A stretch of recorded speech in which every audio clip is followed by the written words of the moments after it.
중세시대 배경으로 한 영화에 보면 왕의 메시지를 전하는 전령이 있습니다. 이 전령은 마을 사람들을 모아놓고 왕의 메시지를 전하게 됩니다. 이때 전령이 해야 될 일과 하지 말아야 될 일들이 이렇게 있습니다. 자신의 자존심을 너무 내세우거나 또 자기 자신을 너무 나타나면 왕의 권위가 떨어지게 되는 것이지, 왕의 메시지가 나타나도록 자기 자신을 절제해야 되는 것입니다.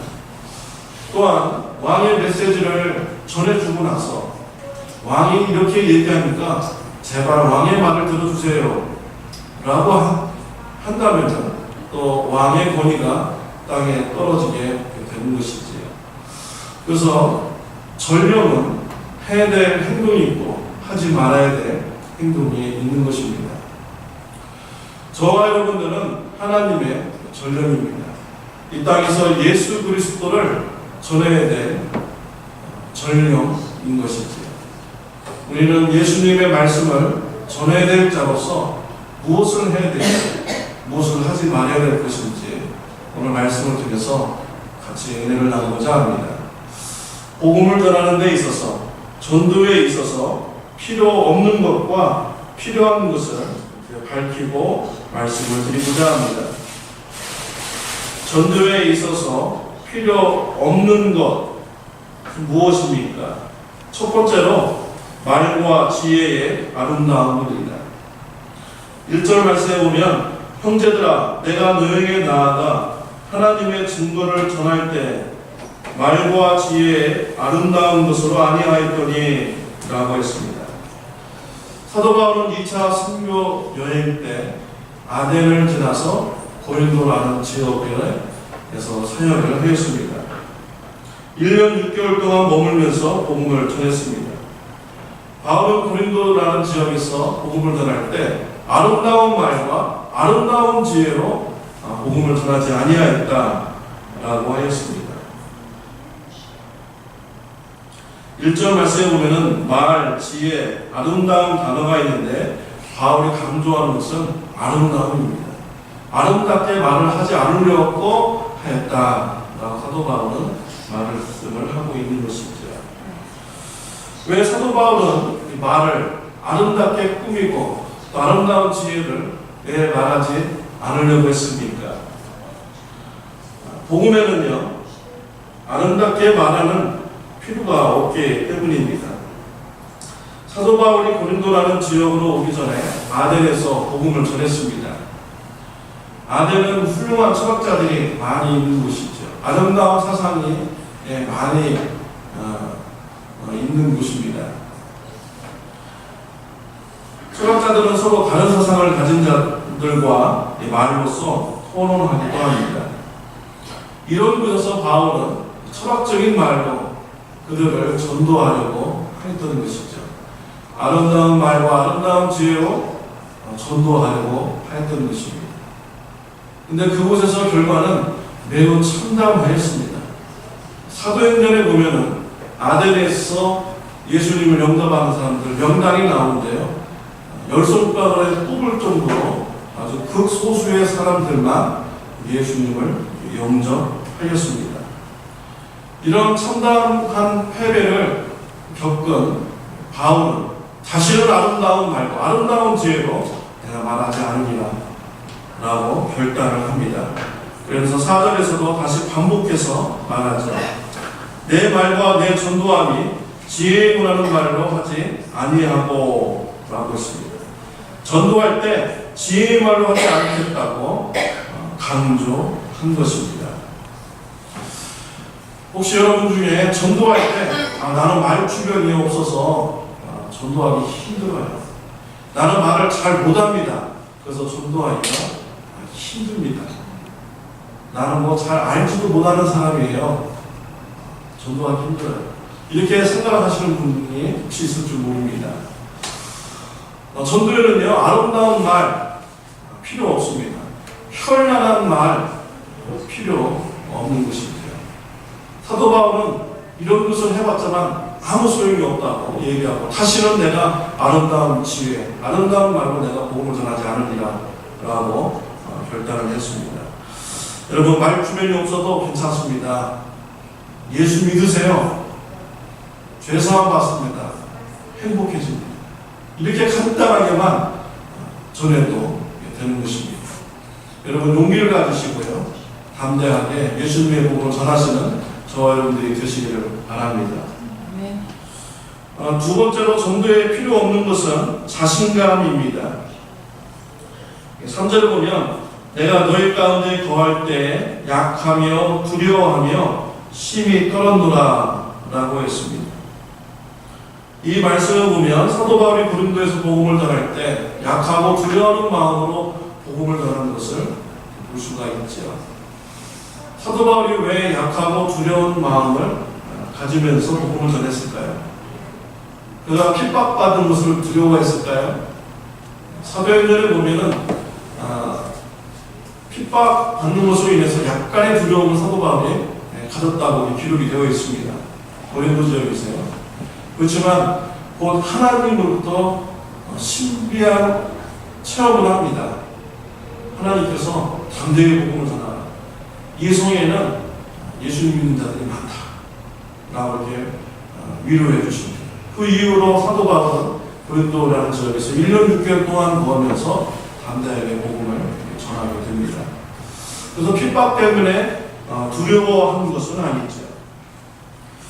또 성경 지식이 부족해가지고 두려워했나요?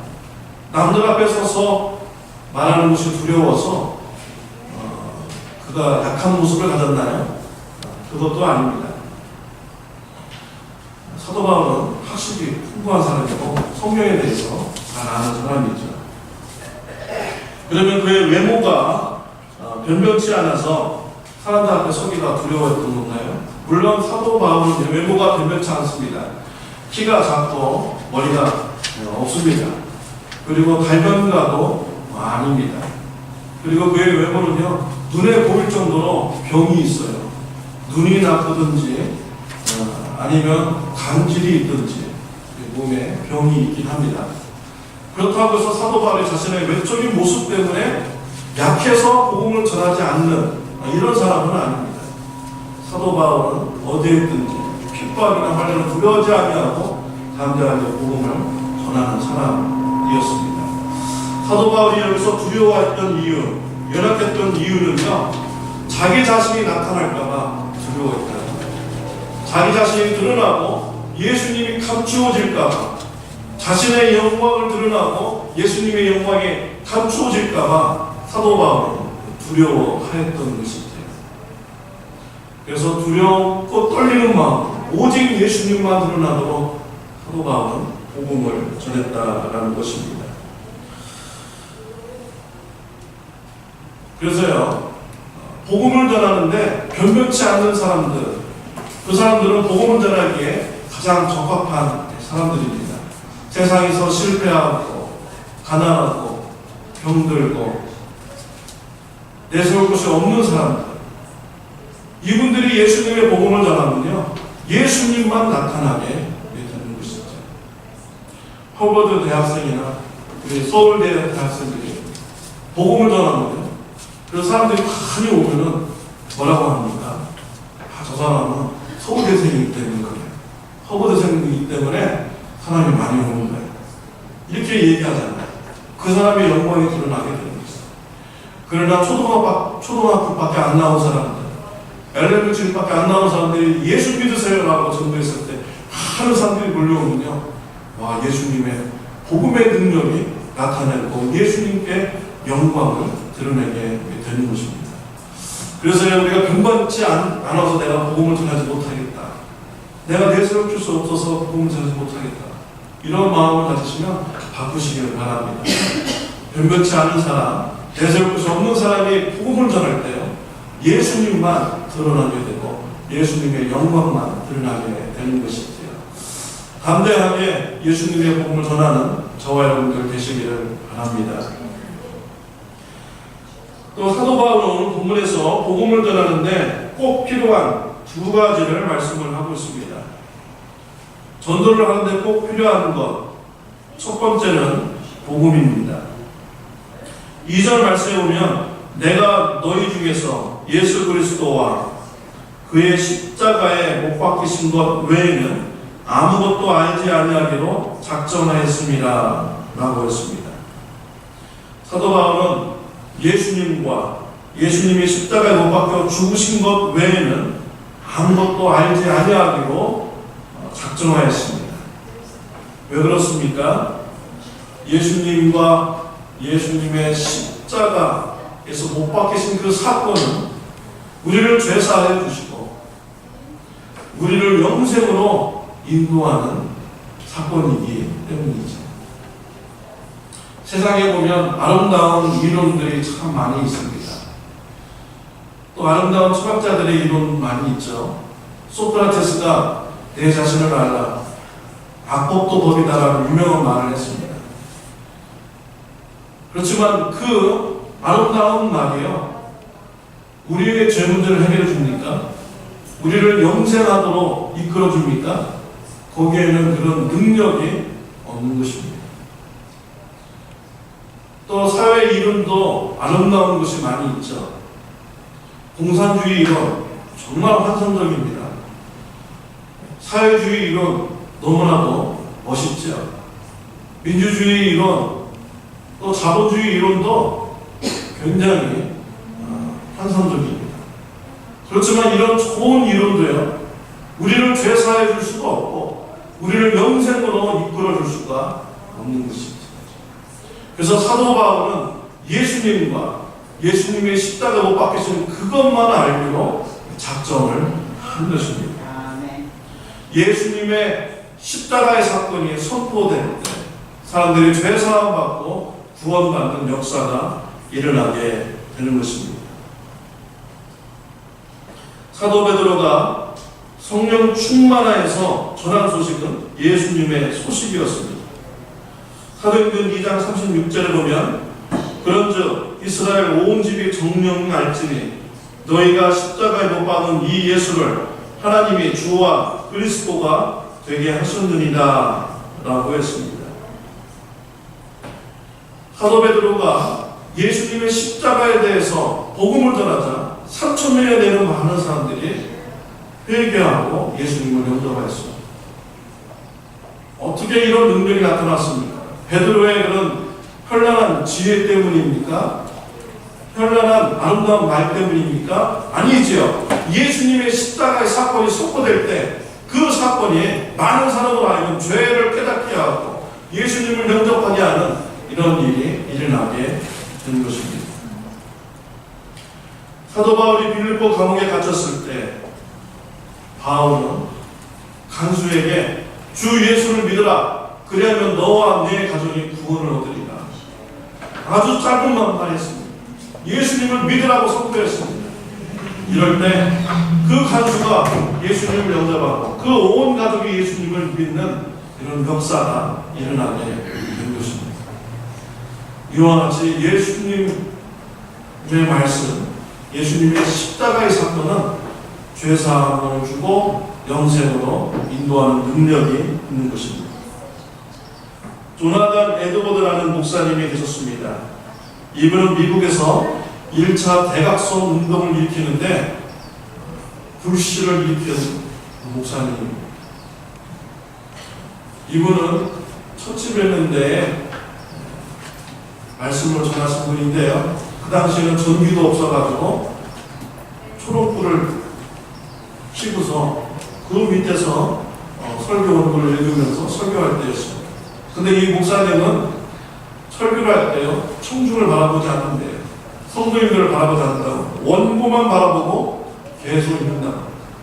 근데 놀라운 일이 벌어집니다. 원고만 읽고 막 그러는데요, 성도님들이 떼굴떼굴 굴러가면서 회개하는 역사가 일어난다고. 어떻게 이러한 일이 일어나게 됩니까? 그 목사님이 전하는 예수 그리스도의 십자가의 사건 때문입니다. 예수님의 십자가의 사건이 일어날 때, 십자가의 사건이 선포될 때 이런 놀라운 역사가 일어나게 되는 것입니다. 그 목사님이 설교 원고만 읽는 이유를 이렇게 얘기하였습니다. 내가 원고 없이 설교하다가 행여 성령의 전하라고 하시는 그 말씀은 옆으로 제쳐놓고 나도 모르게 내 소리를 할 줄 모른다. 그러므로 철저하게 설교 원고에 적힌 말씀만 전하리라. 복음만 전하리라. 나는 이 마음을 가지고 설교 원고만 읽었다고 합니다. 철저하게 기도하면서 예수 그리스도의 메시지만 선포하는 그 일을 하기 위해서 설교 원고만 읽었다라는 것이죠. 예수님이 복음만 선포하는 이런 설교가 될 때요, 그 교회에서 회개하는 역사가 일어났고요, 그 교회뿐만 아니에요. 그 교회를 시작해가지고 미국 전역에 회개 역사가 일어났어요. 그래서 1차 대각성 운동, 1차 회개 운동이 미국 전역에 일어나게 된 것입니다. 얼마나 놀라운 일입니까? 정말 지혜의 말과 아름다운 말로 설교하지 않았어요. 그냥 원고만 보면서 예수님만 전했는데 이것이 모든 미국 사람들을 회개시키는 이런 불씨를 일으키게 된 것입니다. 전도는 예수 그리스도가 빠지면 안 됩니다. 반드시 예수님을 전해야 하는 것이죠. 예수 그리스도가 선포될 때 죄인이 회개하는 역사가 일어나는 것입니다. 두 번째로 전도에 필요한 것은 성령의 나타남과 능력입니다. 4절 말씀에 보면 내 말과 내 전도함이 지혜에 관한 말로 하지 아니하고 다만 성령의 나타남과 능력으로 하여 라고 했습니다. 사도 바울은 복음을 전하는데 성령의 나타남과 성령의 능력을 의지하면서 복음을 전했습니다. 사도 바울은 2차 선교 여행을 할 때 그의 계획은 아시아에서 복음을 전하는 것이었습니다. 그런데 복음이 확장이 일어나지 않았습니다. 드로라는 지역까지 되었습니다. 이때 환상 중에서 마케도니아 사람이 나타나서 건너와서 우리를 도와달라는 환상을 보게 됩니다. 사도 바울은 그 환상을 하나님의 메시지로 받아들이게 되죠. 그리고 아시아에서 유럽으로 건너가서 복음을 전하게 됩니다. 자신의 뜻이 아니었죠. 성령님께서 가라고 할 때 순종해서 유럽으로 넘어가서 복음을 전했습니다.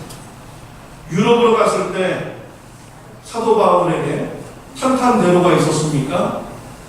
많은 핍박이 그에게 있었습니다. 빌립보에서도 감옥에 갇혀서 있었고요. 매맞았습니다. 아덴에서도 철학자들이 외면하였습니다. 고린도라는 지역에서도 많은 유태인들이 사도 바울을 핍박하였죠. 성령의 음성에 순종해서 가는데도 많은 어려움이 있었어요. 그러나 사도 바울이 포기하지 않고 복음을 전할 때요, 성령님께서 역사하시기 시작했습니다. 가는 곳마다 예수님 면도하는 사람이 일어나고 교회가 세워지는 이런 역사가 생겼습니다. 복음이 확장되는 역사가 일어나게 된 것입니다. 우리가 복음을 전할 때 성령의 나타남과 성령님의 능력이 나타나기를 우리가 기대하며 의지하며 전해야 되는 것입니다.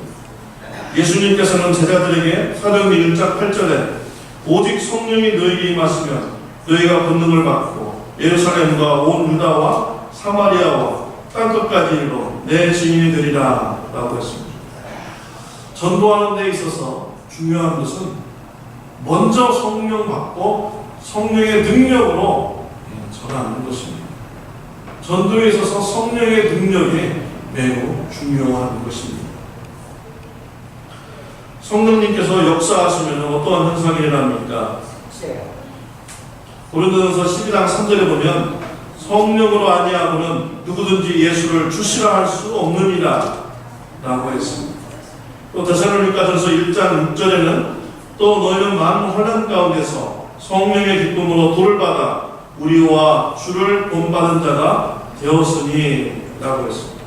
성령님이 역사하면 입술로 예수님을 주라 고백하는 이런 사건이 일어나고 기쁨으로 신앙생활하는 이런 역사가 일어나게 되는 것입니다. 데살로니가라는 교회에 가서 사도 바울이 복음을 전할 때 환란이 극심했습니다. 한 달도 못 견디었어요. 2주 만에 사도 바울이 데살로니가 지역을 떠나게 되었습니다. 데살로니가 지역에 교회가 세워졌습니다. 그 성도인들이 얼마나 많은 핍박이 있겠습니까? 근데요, 그 데살로니가 교인들이 기쁨 가운데 신앙생활을 했다고 기록이 되어 있습니다. 그래서 초대교회의 모범이 되는 교회였고요, 칭찬받는 교회가 되었습니다. 어떻게 이러한 역사가 일어났습니까? 성령님께서 역사하셨기 때문에, 성령님의 역사가 나타났기 때문에 이러한 현상이 일어나게 된 것입니다. 5절 말씀에 보면은 너희 믿음이 사람의 지혜에 있지 아니하고 다만 하나님의 능력에 있게 하려 함이라 라고 했습니다. 사도 바울은 복음을 전할 때 인간의 말로, 인간의 지혜로 설득하려고 하지 않았습니다. 말씀을 선포하고 성령님의 나타나심과 능력이 나타날 것을 기대하고 바라보았습니다. 사도 바울의 이런 지혜 있는 말로 사람을 설득시켜가지고 예수님 믿게 하면요, 사람이 그 사람을 믿음으로, 사람이 그 사람이 믿음을 가지도록 만드는 것이죠. 근데 사도 바울은 그렇게 하지 않았습니다. 성령님께서 역사해가지고 성령님이 그 사람에게 믿음을 주시고 또 믿음으로 살아가도록 이렇게 인도하도록 사도 바울은 성령의 역사를 기대하였다는 것입니다. 그래서요, 저와 여러분들도 전도할 때 성령의 나타남과 성령의 능력을 우리가 기대하면서 우리가 전도해야겠습니다. 내가 설득시킬 필요가 없어요. 성령 말씀만 선포하면 돼요. 예수님의 십자가만 선포하면 돼요. 예수님의 부활을 선포하면 됩니다. 그 나머지 일은 성령님께서 역사하시는 거예요. 성령님께서 그 사람의 마음을 감동시켜 주시고 깨우쳐 주시고 책망해 주시고 예수님을 영접하게 하는 역사를 성령님께서 일으키도록 우리는 성령님께 내어드려야 되는 것입니다. 아멘. 저는 지난주에 TVM을 섬기고 있는 오이삭 전도사님으로부터 간증을 들었습니다. 우리 대학생들을 대상으로 매주일 6시에 모여서 식사하고 예배를 드립니다. 모든 것을 영어로 해서 예배 드리는데, 그곳에서 말씀을 전하시는 분이 오이삭 전도사님이세요. 같이 밥을 먹으면서 그분으로부터 간증을 들었습니다. 그분의 가정은 5대째 예수님을 믿는 가정이라고 하더라고요. 처음 들어봤습니다. 3대째, 4대째 예수님 믿는 가정이라는 많이 들어봤는데 5대째는 처음 들어본 것 같아요. 언제부터 예수님을 믿는 가정이었습니까? 물어봤더니 평양 대부분 때부터 예수님을 믿는 그런 가정이었다고 얘기를 하더라고요. 그러면서 4대째 목사 가정이세요. 아버님도 목사님 이렇게 얘기하는데요. 이분 오이삭 전도사님에게도 목사가 되라는 하나님의 콜링을 갖고 있었대요. 그런데 그 콜링을 불순종하는 것입니다. 요즘 젊은 사람들한테 왜 목사가 안 되려고 하느냐 라고 물어봤어요. 그랬더니 청년들이 대답하기를 돈 때문에 그래요. 목사가 되면 돈 많이 못 벌잖아요. 그런 얘기를 이렇게 하더라고요. 목사가 되는 이런 소명을 받았을 때 되게 싫은 거죠. 절자들도 많이 있으니까 목사에게 불순종을 하는 것입니다. 근데 이 이삭 전도사님 가정에 하나님께서 역사하셨어요. 어려운 일을 주셨습니다. 이삭 전도사의 아버님이 갑자기 돌아가시게 된 것입니다. 이삭 전도사의 아버님은 노인분들을 섬기는 선교단체에서 사역을 하셨는데 병원에 갔더니 간이 나쁘다고 하시면서 진단을 받았는데 2주 만에 돌아가신 것입니다. 이삭 전도사님이 이러한 사건을 겪으면서 그 속에서 하나님의 음성을 들었습니다. 그 사건을 통하여서 하나님께서 나의 불순종하는 모습을 깨닫게 하여 주시고 회개하는 마음을 주셨던 것이죠.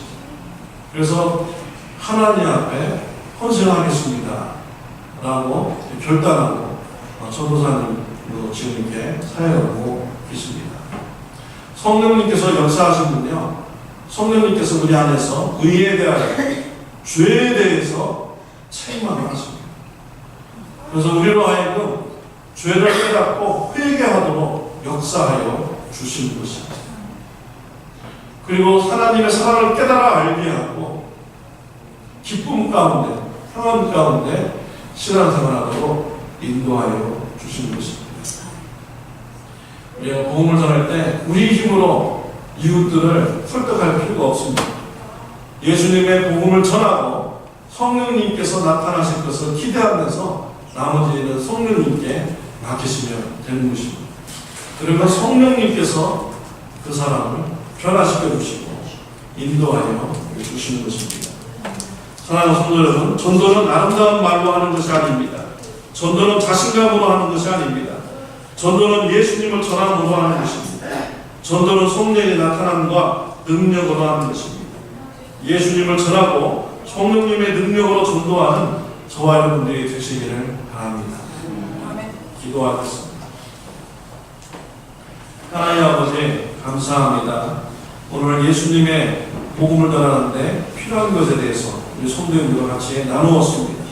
어느 곳에 있든지 담대하게 예수님의 복음만 전하는